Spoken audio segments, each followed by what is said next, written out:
Welcome to my channel. My name is Promise and I'm so excited to have you here. Thank you so much for clicking on the button. You guys, in this video I'm talking about a few things that I wish I knew early on as an undergraduate student. I had a very difficult time in 100 level, 200 level because I just felt out of touch. I felt out of rhythm. Everybody was just doing their thing and I was just there on my own. And I think that's because I didn't have proper guidance. I didn't have anyone to make a video like this. So this is why I'm here, you guys, to share some of the things that I wish I knew. Some of the things that if I did know, I would have had a fuller experience. And so one of the first things that I wish I did in 100 level was to give myself a purpose, to identify why it is I was studying what I was studying, and also to give myself a goal in terms of my GPA. In 100 level, the idea of first class just irritated me. I really hated them. People would just come and say, I want to be in the first class. This, I hated it. I don't know why. No, I'm wishing that I was one of those people, because I find that it does give you a sense of purpose. There's a drive it gives you when you know what it is you want to do. From even the people that I've spoken to, people like my seniors and people who are even practicing. I'm studying law, by the way, so when I speak to people who did really well in school, one of the things that I find from them or about them is that they're usually people who always knew what they wanted.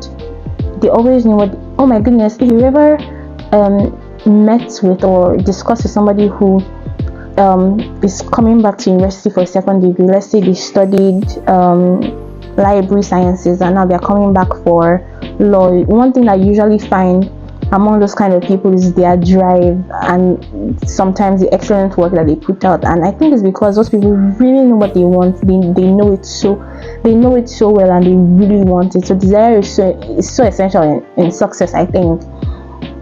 So if you're in 100 level and you just came out from secondary school and you're just here, maybe because your parents forced you to study it or you did not really know what else to do, then I think the first thing for you is to sit down and ask yourself, why am I here? And if you can't find a why, a positive reason or a goal, then make something up and use it to fill that void pending when you finally find it out. And you will find it out eventually. Give yourself time, be patient with yourself, but don't allow yourself go through university with that void of I don't know yet, so let's just be going.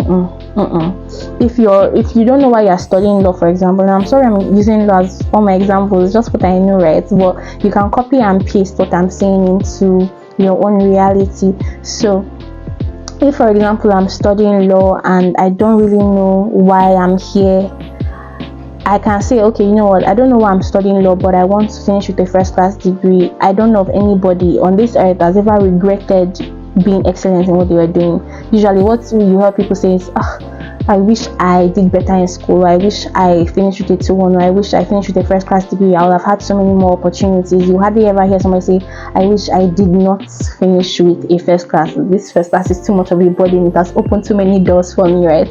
So do yourself a favor and work towards excellence while you're in 100 level. And the reason why is because if you start to figure out what you want to do by 300 level or 400 level, you cannot magically erase your GPAs are built from 100 to 200 level, 300 level, right? So you don't want to wait until when it's too late, and then when it's not too late, you not be saying, oh, I wish I was more serious in 100 level. If I knew that I would have wanted to work in so and so place, and I know that these people only take first class graduates, I would have been stronger in this area, I would have done more in this area.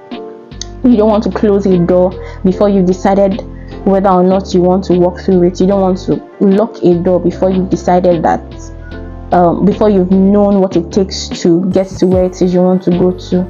I hope that makes sense. So it's very important that you kind of ensure that you are doing all of these things early on. Don't be like me.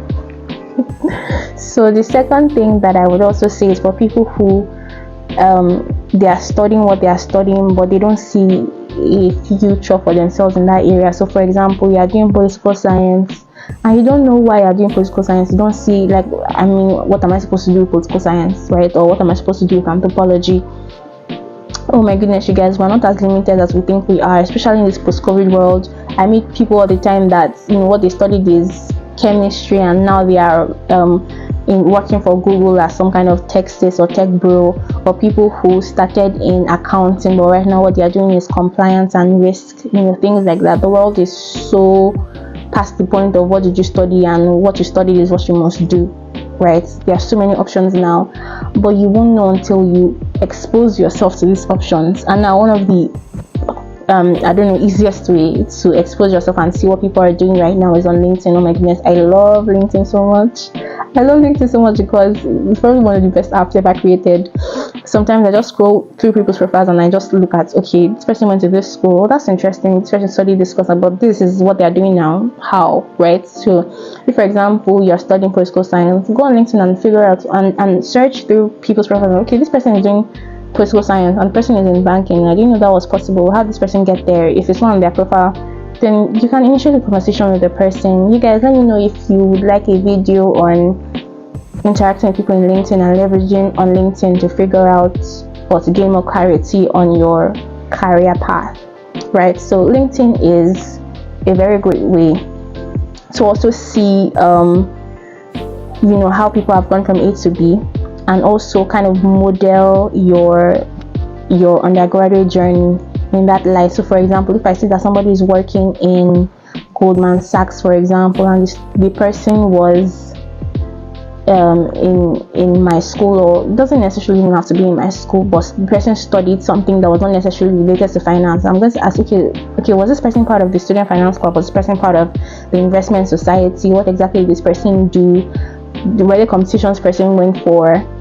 And kind of like say, okay, this person was there, so I probably want to join student finance club as well. I probably want to join the investment society as well. I probably want to join this club or that society and see, because I'm seeing that all these people doing all the things that I want to do did all these things, so I probably will be better off doing all of these things as well.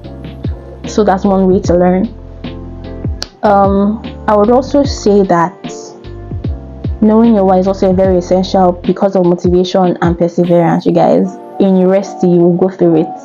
There will be nights. Oh my goodness. There will be days where you would rather not go for that lecture. You rather not do group presentation with some of these people that you're in that group with. But knowing your why tends to be like this anchor, because you know that regardless of all of these things that are happening, there's something that you're working towards. There's a goal, there's a picture in mind, and you know that these are the things I have to do to get there. If I'm trying to get into a firm like Templars, and I know that they mostly hire people on a 2-1 or a first class, I cannot afford to be sleeping when every other person is sleeping, because I need to get there, right? So it helps you to be motivated. It helps you to be very, very, very, what's the word now? It helps with perseverance. So the second thing that I find that I really wish I knew was how essential it is to know people. Oh my goodness, access to information. This might even be a lesson for life generally. Access to information is key to being successful. Really, it is. You have to know people, because you can't know everything yourself. You can't have it all figured out. And I find that there are 3 particular sets or categories of people that every student should be working towards getting close to. So you have to know your classmates, you have to know your seniors, you have to know your lecturers. And it is all important that you form substantial bonds and you network with these people. So networking is not just on LinkedIn. Networking is also in your class, in your faculty, is also in your school with your lecturers, right? So know your classmates, know them because you want to form bonds. You can't know everything, and some of them have relationships with people who gave them information that may be useful to you. You also would probably want to engage them in group discussions, and group discussions are so essential. That's not the topic for this video, but I can't tell you how essential group discussions are. So many things that I probably would not have grasped if not that I heard it being spoken about, or I even taught people during group discussions, right? And sometimes when during group discussions you hear, oh, this man emphasized on this in class, they emphasized on that in class. I'll be like, when? I did not hear that. I did not get that. But when three people said, yes, I'll be like, okay. I'll be able to say, okay, this is something to remember. This is something I necessarily would not have known if I was not interacting with my classmates, which is something, by the way, I didn't do in 100 or 200 level. There's so many information that my classmates had, for example, how this lecturer does and how this lecturer does not do, that I did not know about because I did not speak to anybody in 100 level. I did not speak to anybody in 200 level, and probably did not help that I did not stay on campus in the starting out. I was just very, very isolated, and that did not help you guys. Another thing as well is to know your seniors. I cannot overemphasize, again, I did not know this. I did not know this, you guys. It's very important to know your seniors. It's very important to know the top students in each of these classes, and first of all, get their notes and see how they answer questions.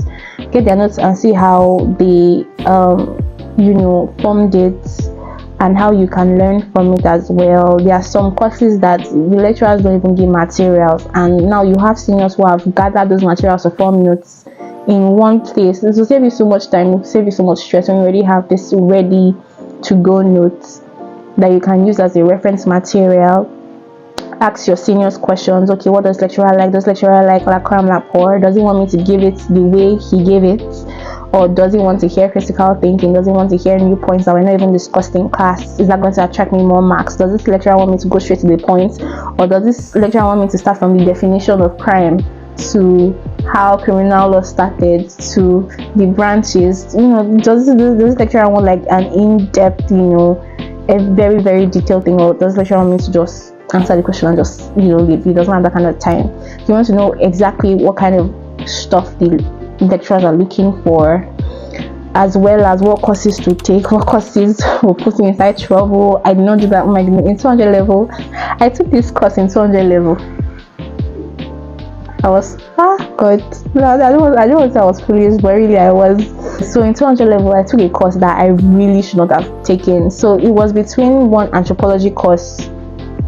Was it anthropology? I think it was family and kinship or something like that. It was a sociology course, I think, and then another sociology course that had to do with leadership and development. And I was like, leadership and development, that sounds really good. That sounds like something I want to improve on. So let's do it. However, everybody was running away from that leadership course because in the previous year nobody got an A, like no single person, maybe one person. And I'm like, why on earth should I go and be doing something that I had done something similar to family and kinship in 100 level? Why should I be doing that? So why I was very, in quotes, almost annoyed that students were bowing down to the university system because they were afraid of failure. Well, you guys better bow. Get your A and leave. If you're interested in knowing about leadership and development, go on YouTube and watch videos. Guys, don't sacrifice your GPA on the altar of I want to know more about this. It's not worth it. Don't go to a place that nobody sent you because I want to know more about this. I want it to show that I did this. Go on YouTube and find it. Don't say, everybody is saying that this energy professor or tax professor has issues, and you say you're not going there because I want to be a tax professional. My guy, it doesn't make sense, because even those tax companies will probably hire somebody who on the first class before they hire you that is enthusiastic about tax from a tutu. That's just the truth. If you want to know about it, go and watch videos later or read textbooks and you will figure it out, or take a course or something. Don't sacrifice your GPA on just because you want to hear about it, you guys. There are other ways to learn. Don't be like me. So anyway, these are some of the things you will hear or you will know about as you speak to your seniors, and as you speak and find out what courses to take. Of course, nobody's word is set in stone. You will hear different versions, so pray for discernment to be able to figure out what it is you want to do and what advice to take and what not to take, right? Be flexible in a way. The third category of people you want to know is your lecturers. Your lecturers are very important for the reasons I've already stated. You want to know what each lecturer is looking for, how to answer their questions. It is even okay to walk up to your lecturers and say, sir, please, how do I go about answering your question in exam? I really don't know what to do. How do I answer this? How do I answer that? You can meet them during office hours. Some lecturers can be very helpful if you meet them on a good day. And also, forming bonds with your lecturers is very essential. You want to network with your lecturers. I know that for some of us, we are very bent on meeting people in law firms and when we intern in companies and all of that. However, you should network with your lecturers as well, because some of them are friends with some of these people you are looking up to on LinkedIn, but you won't know because you don't see them because they're just your lecturers. That's not great actually. You should consider your lecturers to be as important during your networking journey as anybody else. It's also very important because of recommendations as well. When you eventually want to do your masters, you will need your lecturers, even though you graduated like 4 years ago. Now please do not say that, oh, I'm not interested in doing my masters. Again, you don't want to close the door before you decide whether or not you want to walk through it. Whether or not you want to do your masters or not, trust me, you can't decide in 200 level or 300 level. You can't even decide at 500 level whether or not you want to do your masters. You really don't know. However, you cannot start developing a relationship with them after university. Maybe it's possible, I don't know, but I do know that when it comes to academic references, they usually would want to represent how you were in class and how you were as a student. Those are things that you may not necessarily be able to speak to after you graduated. So during your university period, you want to take some time to develop strong bonds with some particular lecturers. You probably won't know everyone, but you can definitely pick 5 or 7 that you can start to get to know. It doesn't have to be transactional. You can develop a genuine friendship with your lecturers. Maybe it can even grow into a point of a mentorship kind of relationship. Who knows? So please take advantage of your lecturers and get to know them as well. I even know a few people who have gotten some gigs and research opportunities, paid research opportunities, because of some things that they learned or they heard from some of their lecturers. So it might be an important point to keep in mind.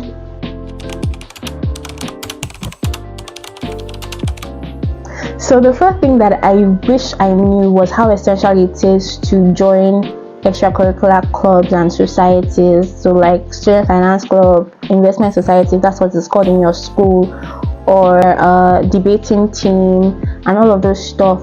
It's so essential, but we'll talk about why it is essential in the next part of this video. I can't cover everything in this video, so please watch the second part of the video. Also, we're talking about how important it is to cultivate a growth mindset and covering other tips as well.